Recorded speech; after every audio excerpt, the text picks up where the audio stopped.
Okay, so I'm just going to read some of these just to let you know why I think the 12 Days of Christmas are in there. Like I said, she gets enough money on December 25th, Christmas Day, in 1956 to take a year out to write. So he puts the 12 Days of Christmas in there because Christmas is so important to her. So one day we're busy playing chapter 25, book 2, of One Man's Family. We did not see Atticus standing on the sidewalk looking at us, slapping a rolled magazine against his knee. The sun said 12 noon. What are you playing? He asked. Nothing, said Jem. Jem's evasion told me our game was a secret, so I kept quiet. What are you doing with those scissors then? Why are you tearing up that newspaper? If it's today's, I'll tan you. So this is unlike Atticus. Jem himself says Atticus has never beaten him. So it's unlike Atticus to say, I'm going to tan you. And tan means drums because skins are called drums, and obviously skins have to be tanned. So that's 12 drummers drumming, and slapping stands in for drumming. So that's 12 drummers drumming. 11 pipers piping. You have to use math. Math must be used in order to reveal some mysteries. If in chapter 5 you add up 5 o'clock bath, second battle of the Marne, 3-inch high nutgrass, and no exception, you get 11 for 11 pipers piping. Miss Maudie hated her house. Time spent indoors was time wasted. She was a widow, chameleon lady, who worked in her flower beds in an old straw hat and men's overalls. But after her 5 o'clock bath, she would appear on the porch and reign over the street in magisterial beauty. She loved everything that grew in God's earth, even weeds, with one exception. If she found a blade of nutgrass in the yard, it was like the second battle of the Marne. She would swoop down upon it with a tin tub, which stands for a piper's piping, and subjected to blast from beneath with a poisonous substance she said would be so powerful it'd kill us if we all didn't stand far away. Why can't you just pull it up? I asked after witnessing a prolonged campaign against a blade not 3 inches high. The sound of 11 pipers piping would be excruciatingly loud, almost a poisonous substance, and tin tub roughly represents pipes. Okay, so that's 11 pipers piping. And like I said, 9 ladies dancing is, hang on a second. Oh, and then, 10 lords of leaping. Hell was, sorry. Oh, and okay, this is in To Kill a Mockingbird. Dill and Jem emerge from refuddle. If you stay, you've got to do what we tell you, Dill warned. Well, I said, meaning Scout, who's so high and mighty all of a sudden? That's high and mighty, obviously, is the Lord. If you don't say you'll do what we tell you to do, we ain't going to tell you anything, Dill continued. You act like you grew 10 inches or in the night. All right, what is it? It's 10 lords of leaping. Lords are high and mighty, and growing 10 inches is similar to, obviously, leaping. Isn't that awesome? That's awesome.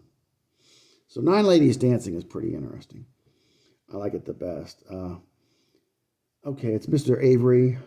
There was a lady in the moon in Macomb. She sat at a dresser combing her hair. We're going to miss you, boy, I said. I reckon we better watch for Mr. Avery. Mr. Avery boarded across the street from Mrs. Henry Lafayette Booze's house.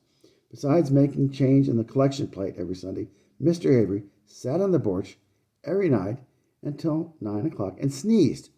One evening, we were privileged to witness a performance, read dancing, by him which seemed to have been positively his last, for he never did it again so long as we watched.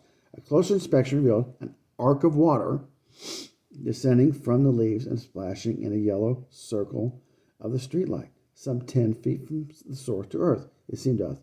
Dill said he must drink a gallon a day, and the ensuing contest to determine relative distance and respective powers only made me feel left out again, as I was untalented in that area.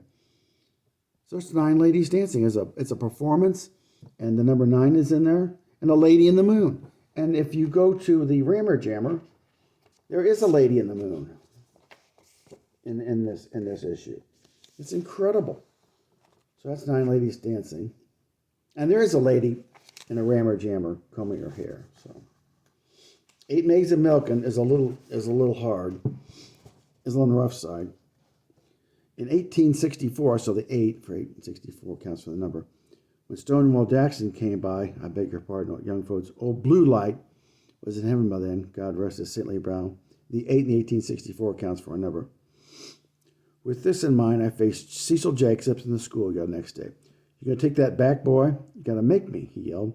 My folks said your daddy was a disgrace, and that N-word ought to hang from the water tank. So water stands in for milk. The water in the water tank refers to drink, so it counts for milking.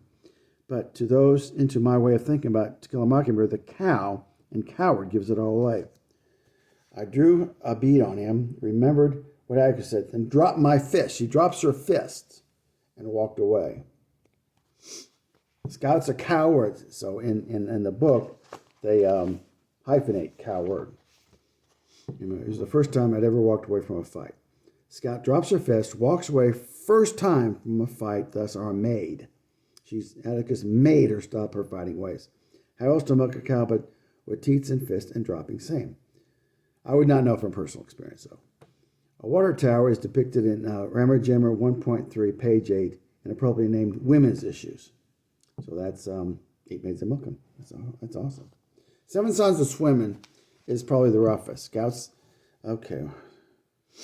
Leah is probably the roughest. Scouts get into a fight, and she cannot keep from fighting forever. A 7 red marks is our number, and 8 is the camouflage, so she hides things, obviously. Lee is, of course, well aware of what she is doing and needs to conceal her intentions. When I survey the damage, there are only 7 or 8 red marks. She sails into said fight and gets her arm pinned, just as a swan has its wings on its side and sailed in stands for swimming. This time I split my knuckle to the bone on his front teeth. My left impaired, I sailed in with my right, but not for long. Uncle Jack pinned my arms to her side and said, stand still. But the piece of resistance is Scout looking at a tiny ant struggling with a breadcrumb in the grass. I find myself suddenly looking at this tiny ant struggling with a breadcrumb in the grass. Small could be substituted for tiny, and add one of Lee's ubiquitous hyphens, lose some letters, and you have SM-AN. Oh, you turn the M upside down, and you have instant swan. Lee uses struggling, I think, to show just how difficult these allusions and metaphors are for her. I wonder if at this point she throws it all out the window as it's such a strain. Even Victor Hugo sensed something similar in Les Miserables. One day, he actually twisted an ankle trying to avoid a treading ant. So those are some of the 12 Days of Christmas. I hope you like these things. Like and subscribe, and that really helps me. And I hope you're getting to understand To Kill a Mockingbird.